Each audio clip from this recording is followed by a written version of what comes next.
From the pen of Silence on Educational Equity, also known as Marxism.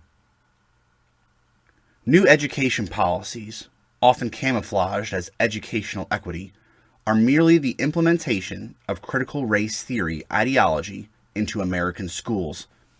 It is crucial that we speak out against these policies now, while we still have the freedom to do so. It is simple. If a teacher or an administrator or a school board member states their support of educational equity and thus critical race theory in our schools, then they support Marxism. This means they support indoctrination, not education. Critical race theory and the attempt by cultural Marxists to implement the concept of equity, i.e., equal outcomes, is racism in practice. The fact that educators, especially educators of history, would be comfortable with teaching the notion that a child's skin color will determine the level of privilege and success they can earn in this country is dumbfounding.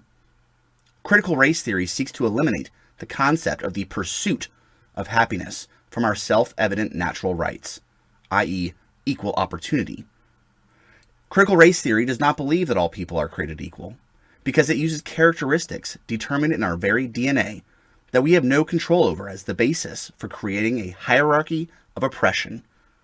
Critical race theory creates a bigotry of no expectations. This is literally the antithesis of the great dream and message of Dr. Martin Luther King Jr. There is no middle ground in this debate because Marxists do not allow debate. If one supports the cultural Marxism of critical race theory, there are only two possibilities to explain their worldview, as explained by Dr. Jordan Peterson. Either they have an ignorance of history that is so extraordinary it borders on the miraculous, or their soul bears a malevolence for humanity that is horrifying to even comprehend. We have 100 years of evidence in world history which shows the implementation of oppressor versus oppressed ideology has every time led to complete loss of freedoms and loss of human life that is too staggering for our minds to comprehend. Wherever Marxism has been tried, it has failed. 100 million or more people have died under Marxism in 1 century alone.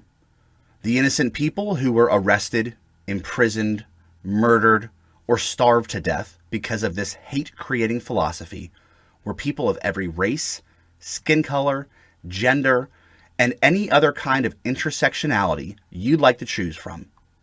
In a country where policies of educational equity become practiced to indoctrinate an entire generation of youth in Marxism, people like myself will lose the freedom to speak at school board meetings. Or worse, our voices will be snuffed out entirely. We will be silenced. It took only a matter of years for a philosophy discussed in European academia to morph into violent revolution, which led to the murder of men, women, and children in cold blood, the starvation of millions, ultimately the gulags of Siberia, and great leaps forward. Educational equity policies will put your community on the same path. If you support critical race theory ideology, is your conscience prepared to accept these consequences? If a death toll of 100 million people is not enough evidence for you to denounce critical race theory, then you must undertake some serious study of history to improve your knowledge. Or perhaps more importantly, you should perform a serious introspection regarding the content of your own character. Go in the grace of discourse. Silence Publius Voltaire Constantine. SP VK.